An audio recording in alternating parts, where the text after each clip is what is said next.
Bismillahirrahmanirrahim. Alhamdulillah wassalatu wassalamu ala Rasulillah wa ala alihi wa sahbihi wa man tabi'a hudah. Asyhadu an la ilaha illallah wahdahu la syarika lah wa asyhadu anna Muhammadan 'abduhu wa rasuluhu la nabiyya ba'dah. Allahumma shalli wa sallim wa barik ala nabiyyina Muhammad wa ala alihi wa sahbihi wa man tabi'a hudah. Amma ba'd. Bagaimana sekalian puji dan syukur selalu dan senantiasa kita panjatkan kepada Allah Tabaraka wa Ta'ala dan senantiasa menganugerahkan kepada kita segala nikmat karunia-Nya. Mudah-mudahan nikmat yang Allah berikan selalu bisa menjadikan kita dekat dengannya, menjadikan kita sebagai hamba yang pandai menggunakan nikmat-nikmat tersebut di dalamnya, sehingga Allah pun akan menambahkan nikmat-nikmatnya kepada kita. Bagaimana sekalian, kita akan melanjutkan adalah hadis yang ketiga di dalam bab at-tarhib min masawi akhlak, agar kita menjauhi akhlak-akhlak yang tercela dalam kitab Jami' yang ditulis oleh Ibnu Hajar, di mana hadis yang ketiga dan yang keempat ini mirip, dan kita akan baca sekaligus dua hadis tersebut. Hadis yang ketiga adalah yang pertama, yaitu hadis dari Abdullah bin Umar radhiyallahu anhu. Dikatakan oleh beliau, qala Rasulullah sallallahu alaihi wasallam, dari Abdullah bin Umar radhiyallahu anhuma, semoga Allah meridai keduanya. Rasul sallallahu alaihi wasallam bersabda, "Al-zulmu zulumatun yaumal qiyamah."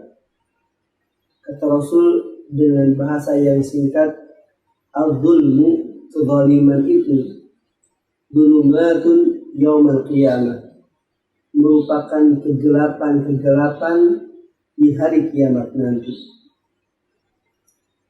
Para jemaah sekalian, tentu hadis ini secara zahir merupakan bagian daripada hadis-hadis yang mengharamkan akan kezaliman, di mana Rasul mengingatkan kita dengan hadis ini bahwa kezaliman itu merupakan kegelapan di hari kiamat. Tentu yang namanya kegelapan itu sesuatu yang tidak menyenangkan. Semua kita adalah butuh akan cahaya dan sinar. Orang berjalan butuh kepada sinar. Orang bekerja butuh kepada sinar. Semua kita butuh dengan yang namanya cahaya dan sinar. Rasul mengatakan al-zulmu zulumatun yaumil qiyamah. Kezaliman itu merupakan kegelapan-kegelapan di hari kiamat nanti, di mana kezaliman yang terbesar yang dilakukan oleh seorang manusia adalah berupa kesyirikan. Perbuatan syirik merupakan kezaliman yang paling besar, di mana Allah Subhanahu wa Ta'ala berfirman dalam ayatnya ketika memberi wasiat Luqman kepada anaknya. Allah menyebutkan, ya bunayya la tusyrik billah, wahai anakku, kata Luqman, la tusyrik billah, janganlah engkau berbuat syirik kepada Allah Subhanahu wa Ta'ala. Inna syirka la zulmun azim, sesungguhnya kesyirikan itu merupakan kezaliman yang sangat besar. Kenapa syirik dikatakan satu kezaliman yang sangat besar?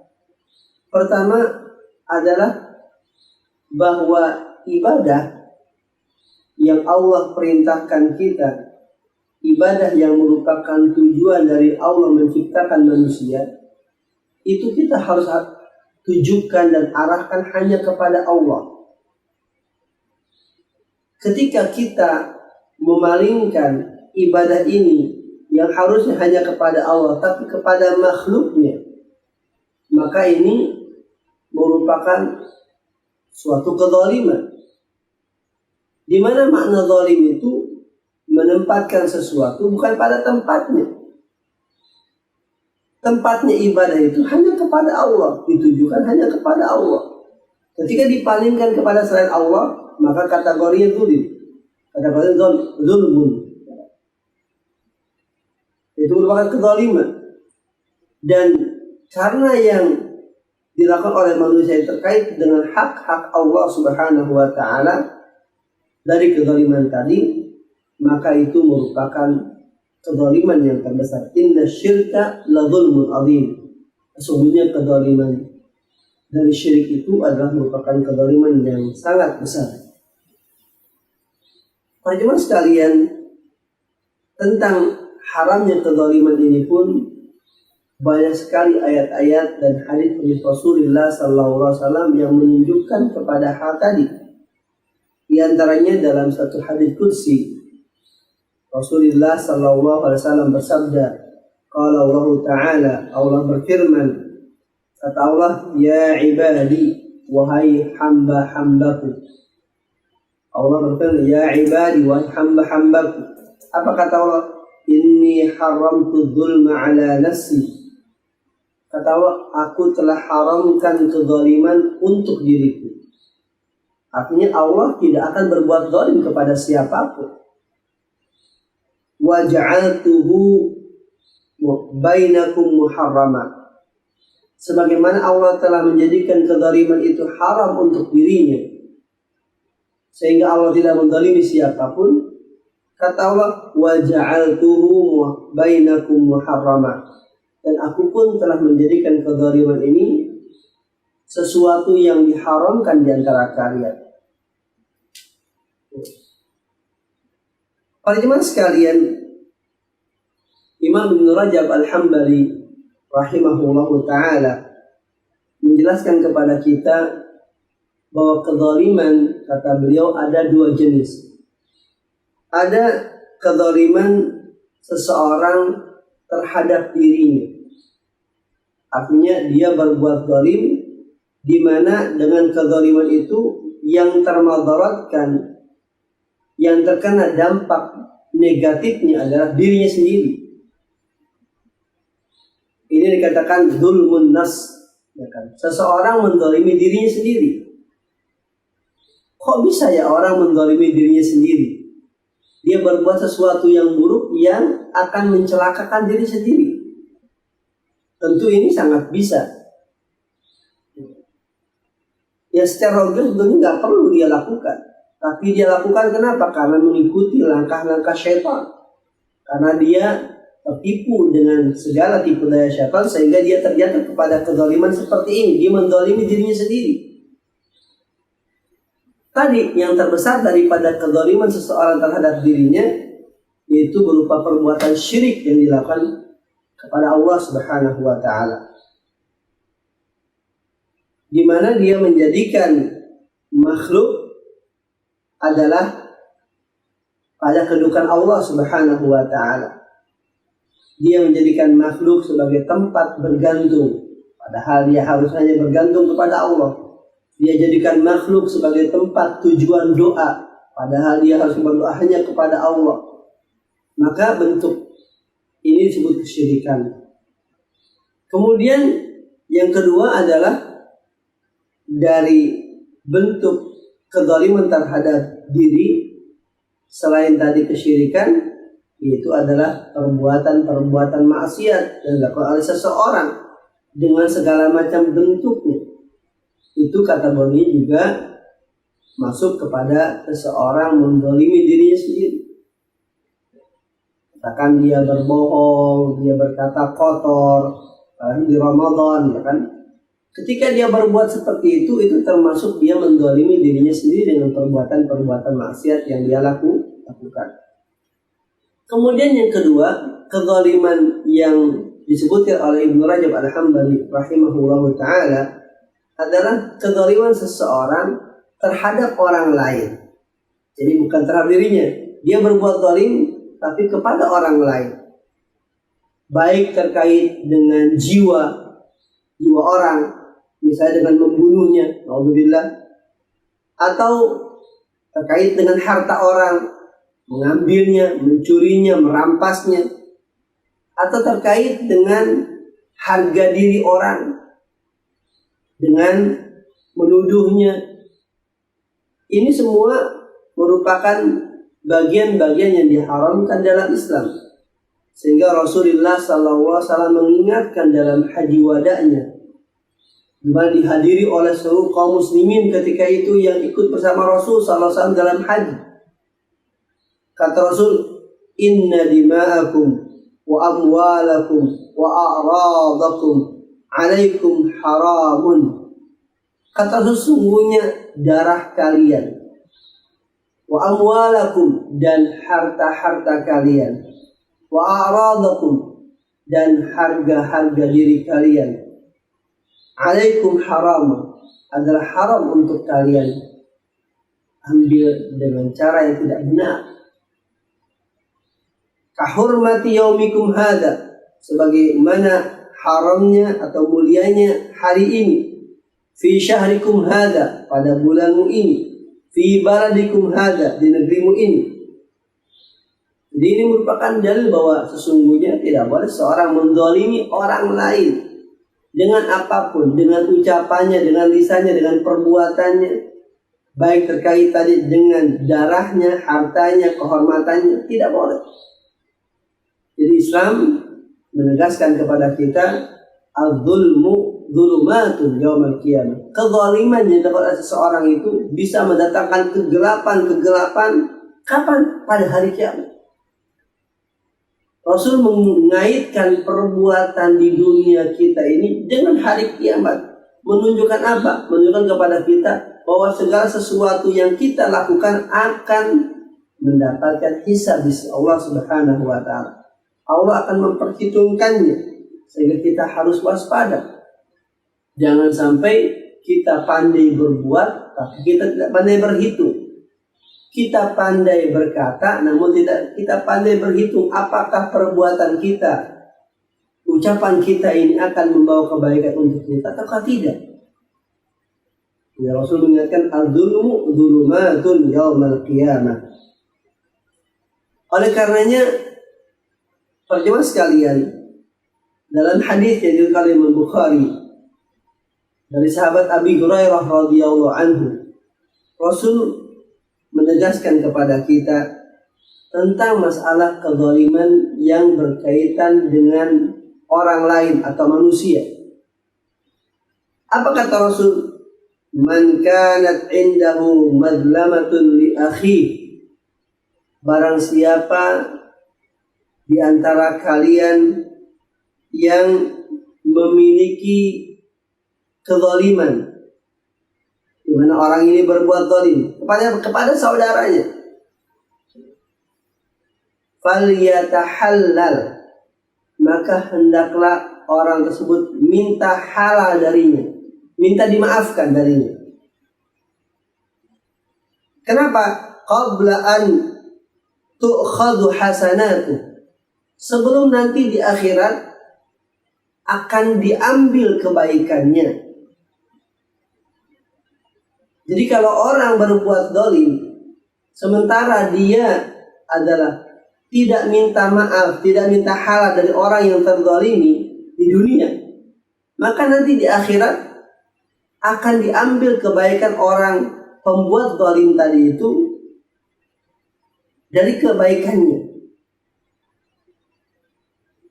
Kalau nanti adalah diambil, katakan si fulan adalah telah berbuat kepada 10 orang yang terzalimi.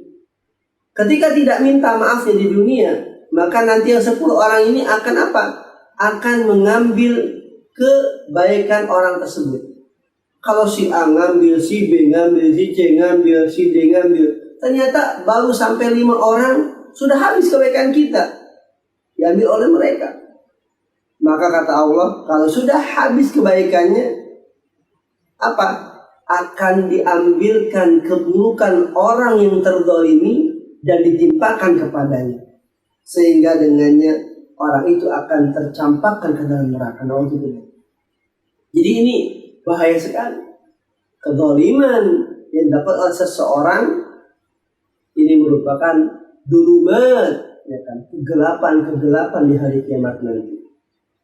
Sehingga kita lihat di hadis yang berikutnya, hadis yang keempat di dalam bab ini, dari hadis Jabir ibn Abdullah radhiyallahu anhu, Rasulullah sallallahu alaihi wasallam menegaskan kepada kita, ittaqu az-zulma. Ya kan? Kalau tadi Rasul menyebutkan az-zulmu dzulumatun yaumil qiyamah, kezaliman itu merupakan kegelapan hari kiamat. Di sini Rasul membahasakan dengan ittaqu az-zulma. Hendaklah kalian hati-hati, hendaklah kalian takut, hendaklah kalian waspada dengan apa? Dengan kezaliman. Jadi ada kalimat sebelumnya yang menyertai kezaliman ini, di mana Rasul mewanti-wanti, memberikan sesuatu yang agar kita waspada dari yang namanya kezaliman. Lanjut sama, fa inna dzulma dzulumatun yaumil qiyamah. Sesungguhnya kata Rasul dalam hadis Jabir ini, kezaliman itu dzulumatun yaumil qiyamah. Sama dengan yang tadi. Bedanya kalau yang tadi langsung al-dzulmu dzulumatun yaumil qiyamah. Kalau ini adalah ittaqud dzulma fa inna dzulma dzulumatun yaumil qiyamah. Hati-hati, waspada, takutlah kalian dengan kezaliman, karena dia merupakan kegelapan di hari kiamat nanti. Kemudian di hadis yang ini ada tambahannya. Tidak hanya kezaliman yang ditegaskan dalam hadis ini, namun kata Rasul, wattaqu asy-syuhha. Hendaklah kalian juga khawatir dan hati-hati dengan asyuh. Asyuh ini adalah sifat bakhil. Kenapa? Fa innahu ahlaka man kana qablakum. Karena sesungguhnya sifat bakhil ini telah membinasakan orang-orang sebelum kalian. Para jemaah sekalian, orang-orang mukmin ketika nanti di hari kiamat, mereka akan mendapatkan cahaya-cahaya dari Allah Subhanahu wa taala dengan kesalehannya, dengan keimanannya. Mereka mengatakan dan bermohon kepada Allah, Rabbana atmim lana nurana. Ya Allah, sempurnakanlah untuk kami cahaya-cahaya kami. Karena memang kita akan mengalami di sana nanti beberapa kegelapan-kegelapan di mana kita butuh cahaya. Sementara kezaliman menambah kegelapan tadi.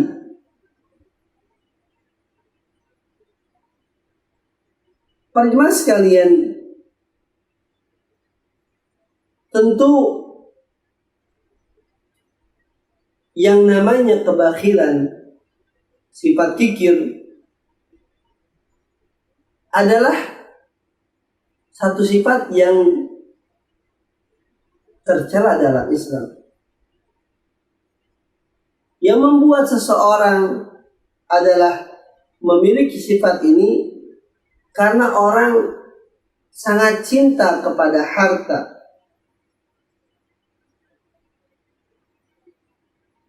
Sehingga orang tadi terkadang melampaui batas dengan hartanya tadi. Bahkan dengan cintanya yang berlebihan kepada harta, suka menjadikan seseorang ini berbuat yang melampaui batas terhadap orang lain. Kalau tadi dikatakan di dalam hadis wattaqus syuha, hendaklah kalian juga waspada dengan yang namanya kebakhilan, karena dia telah membinasakan umat sebelumnya. Bagaimana kebakhilan bisa menimbulkan kebinasaan pada umat tersebut? Sesungguhnya kebakhilan ini merupakan sebab dari kebinasaannya. Kenapa? Karena dengan orang cinta kepada harta bisa menyebabkan terjadinya peperangan. Kita lihat bagaimana dahulu penjajah, mereka mendatangi negeri-negeri yang diinginkan. Kenapa mereka menjajah? Karena mereka cinta dengan harta, ingin mendapatkan apa yang dimiliki oleh negara tersebut dari harta. Sehingga dengannya terjadilah peperangan, saling bunuh. Ini merupakan bagian daripada asbab kebinasaan sekelompok umat karena kebakilan yang dimilikinya. Cintanya dengan harta menyebabkan dirinya bakhil. Sebagaimana juga bahwa kebakhilan ini merupakan penyebab kebinasaan seseorang bukan hanya di dunia, tapi juga di akhirat. Di mana dengan dia mengambil harta orang lain, ya kan, karena ya kan dia cinta kepada harta, ini pun bisa akan menjadikan orang tersebut terjatuh kepada perbuatan-perbuatan yang haram. Baik bentuknya dengan mencuri atau menipu atau perbuatan-perbuatan yang lain sehingga harta orang itu berpindah kepadanya. Jadi cinta kepada harta ini akan menyebabkan kebakhilan bagi seseorang. Para jemaah sekalian, oleh karenanya Allah Subhanahu wa taala menyebutkan kepada kita bahwa orang yang bisa dijaga dirinya dari sifat bakhil ini, mereka lah sesungguhnya orang-orang yang beruntung. Allah katakan, wa may yuqa syuhha nafsihi, barang siapa yang dijaga dengan kebakhilan dari dirinya, fa ulaika humul muflihun, sesungguhnya mereka ini orang-orang yang beruntung. Allah menegaskan di dalam surah Al-Imran ayat 180, kata Allah, wala yahsabanna alladhina yabkhaluna, dan janganlah sekali-kali orang-orang yang telah berbuat bakhil bima atahumullahu min fadli, dari apa yang Allah anugerahkan kepadanya dari karunia-Nya, dari rezekinya, huwa khairan lahum, itu sesuatu yang baik buat mereka. Jangan dia mengira begitu. Bal huwa syarrul lahum, justru itu merupakan satu keburukan untuknya. Sayutawwaquna ma bakhilu bihi yaumal qiyamah, apa yang menjadi kezalimannya tersebut akan dibebankan nanti oleh Allah Subhanahu wa taala di hari kiamat. Oleh karenanya dalam hadis yang lain Rasul menegaskan kepada kita, la yadkhulul jannata bakhilun, tidak akan masuk ke dalam surga orang yang memiliki sifat bakhil. Para jemaah sekalian, oleh karenanya Rasul mengingatkan kepada kita, ittaqus syuhha, jauhilah, waspadalah kalian dengan sifat bakhil, karena itu adalah merupakan sebab yang bisa membinasakan kalian sebagaimana umat-umat dahulu telah terbinasakan oleh karena sifat bakhilnya.